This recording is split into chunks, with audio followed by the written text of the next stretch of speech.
Hello बच्चों, आज हम लोग जेसीईआरटी झारखंड रांची के पाठ्यपुस्तक पर आधारित कक्षा अष्टम के गणित विषय से वर्ग और वर्गमूल, स्क्वायर एंड स्क्वायर रूट प्रश्नावली 2.2 के प्रश्नों के हल को समझेंगे। इससे पहले बच्चों कुछ याद रखने योग्य बातें हमें याद रखना है। इस प्रकार से है। एक नंबर, किसी संख्या को उसी संख्या से गुना करने पर जो गुणनफल प्राप्त होता है वह उस संख्या का वर्ग होता है। आगे 2 नंबर, दो क्रमागत वर्ग संख्याओं के n स्क्वायर एवं n+1 स्क्वायर के बीच 2n संख्याएं होती है जो वर्ग संख्या नहीं है। 3 नंबर, पहली n विषम संख्याओं का योग n स्क्वायर होता है। तो बच्चों इन्हें हमें अच्छी तरह से याद रखना है। तो आगे चलते हैं प्रश्नावली 2.2 के प्रश्नों का हल जानने। प्रश्नावली 2.2 के प्रश्न इस प्रकार से हैं। 1 नंबर, योग संक्रिया किए बिना योगफल ज्ञात कीजिए। 1 नंबर में दिया गया है 1 + 3 + 5 + 7 + 9।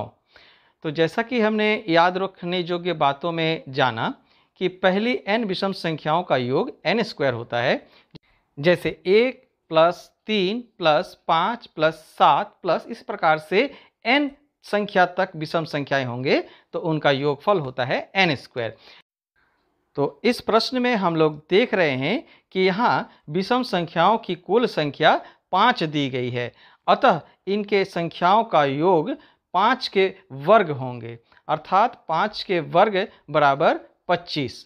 इसके आगे के प्रश्नों का हल हम लोग कॉपी और कलम में करके देखेंगे ताकि इससे हम अच्छी तरह से समझ सकें। तो चलें आगे के प्रश्नों का हल समझने। तो बच्चों यहाँ पर प्रश्नावली 2.2 के 1 नंबर का 2 नंबर का प्रश्न देखते हैं। यहाँ दिया गया है 1 + 3 + 5 + 7 + 9 + 11 + 13। तो यहाँ हम लोग पहले देखेंगे कि कितने संख्या में विषम संख्या दिया गया है। तो यहाँ दिया गया है 1 से लेकर 13 तक में 1, 2, 3, 4, 5, 6, 7 7 की संख्या में विषम संख्या है।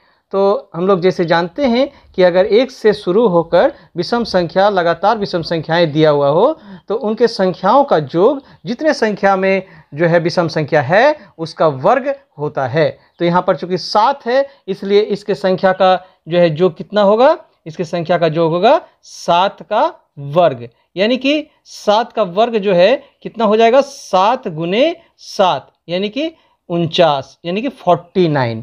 ठीक है। तो इसी प्रकार से हम लोग 3 नंबर के प्रश्न को देख, तो यहाँ हम लोग देख रहे हैं कि विषम संख्या जो है 1 से लेकर 21 तक दिया गया है। तो हम लोग पहले देखेंगे कि यहाँ पर कितने संख्या में विषम संख्या दिया गया है।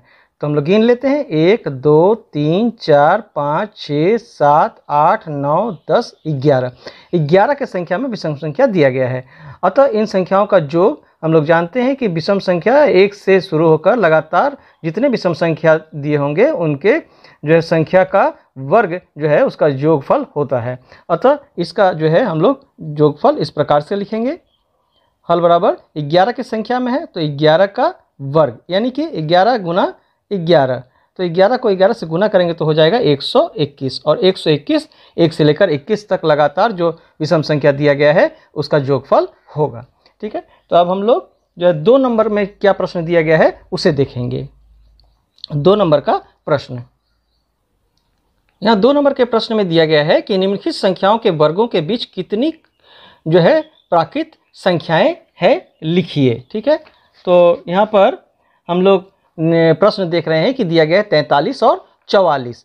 तो चूंकि हम लोग जानते हैं कि 2 क्रमागत वर्ग संख्याओं n स्क्वायर एवं n+1 स्क्वायर, जैसे कि 43 को n मान लें तो ये n+1 का होल स्क्वायर हो गया, ये के बीच में 2n संख्याएं होती है। ठीक है।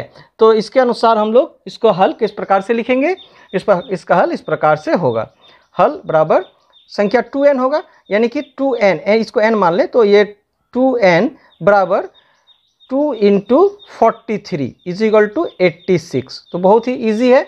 इस प्रकार से हम लोग आगे भी प्रश्नों का हल करेंगे। तो 2 नंबर का प्रश्न देखें क्या दिया गया है।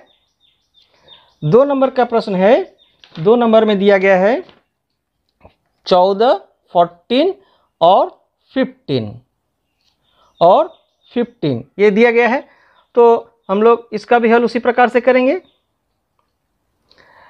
तो इसमें जो है इस 14 और 15 के बीच में जो है 2n संख्याएं होंगी। 2n संख्या बराबर 2 इंटू ये जो n है तो वो 14 है, यहाँ हम लोग लिख सकते हैं यहाँ n बराबर 43 और यहाँ n बराबर 14। ठीक है, तो इस प्रकार से 14 को 2 से गुना कर देंगे तो ये 28, तो इस प्रकार से हो गया। इन दोनों के बीच में 28 जो है संख्या वर्ग, इन दोनों के वर्ग के बीच में 28 की संख्या में संख्या होगी।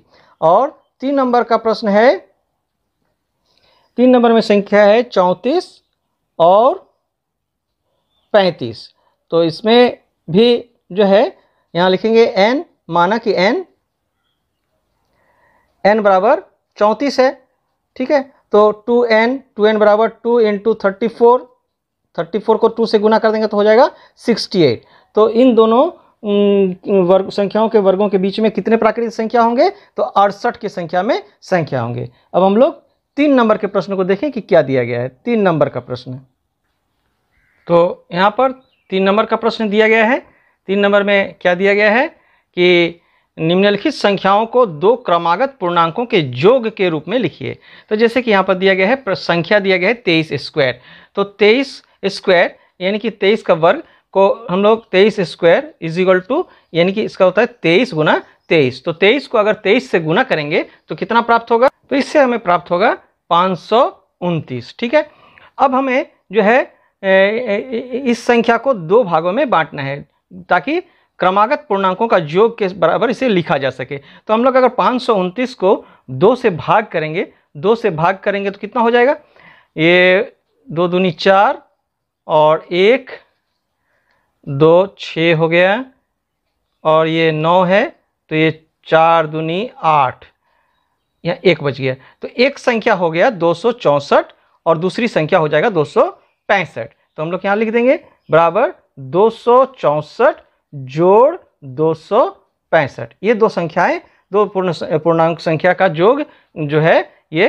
23 स्क्वायर जो है होगा। ठीक है, तो इस प्रकार से हमें आंसर प्राप्त हुआ 264 और 265। फिर आगे हम लोग इसके 2 नंबर प्रश्न को देखें। 2 नंबर में प्रश्न दिया गया है 15 का स्क्वायर यानी कि वर्ग। तो 15 का वर्ग जो है हम लोग 15 गुना 15, 15 गुना 15 ये बराबर होता है 225। ठीक है, तो 225 का जो है इसको अगर हम 2 से भाग करें, 225 को 2 से भाग हम लोग कर देते हैं, यहाँ पर 2 से भाग तो 2 हो गया, फिर 2 हो गया 5, 2 दूनी 4, तो एक हो गया 112 और दूसरा हो जाएगा 113। तो इसको यहाँ पर लिख देंगे 112 जोड़ 113। तो इस प्रकार से हम लोगों को इसका हल मिल गया। आगे हम लोग 3 नंबर को देखेंगे। 3 नंबर में प्रश्न दिया गया है 19 का वर्ग। तो 19 का वर्ग हम लोग कैसे निकालेंगे, 19 का वर्ग बराबर 19 गुना 19 माने 19 इंटू 19। तो 19 इंटू 19 361 हो जाएगा, और 361 को यदि आधा करें तो एक हो जाएगा 180 और दूसरा हो जाएगा 181। तो उसको हम लोग लिख देंगे 180 जोड़ 181। तो इसको हम लोग 19 के वर्ग को 180 और 181 इसके रूप में भी हम लोग लिख सकते हैं, पूर्णांकों के योग के रूप में लिख सकते हैं। तो बच्चों आज हम लोग प्रश्नावली 2.2 के सारे प्रश्नों का हल समझा और जाना। तो यदि आपको वीडियो अच्छा लगा हो तो वीडियो को लाइक करें, और अगर आप पहली बार हमारे चैनल को देख रहे हैं तो चैनल को सब्सक्राइब कर लें, साथ ही बेल आइकन को प्रेस कर दें ताकि जब भी मैं अपना वीडियो अपलोड करूं तो आपको उसका नोटिफिकेशन चले जाए। वीडियो में अंत तक बने रहने के लिए आप सबको बहुत बहुत धन्यवाद।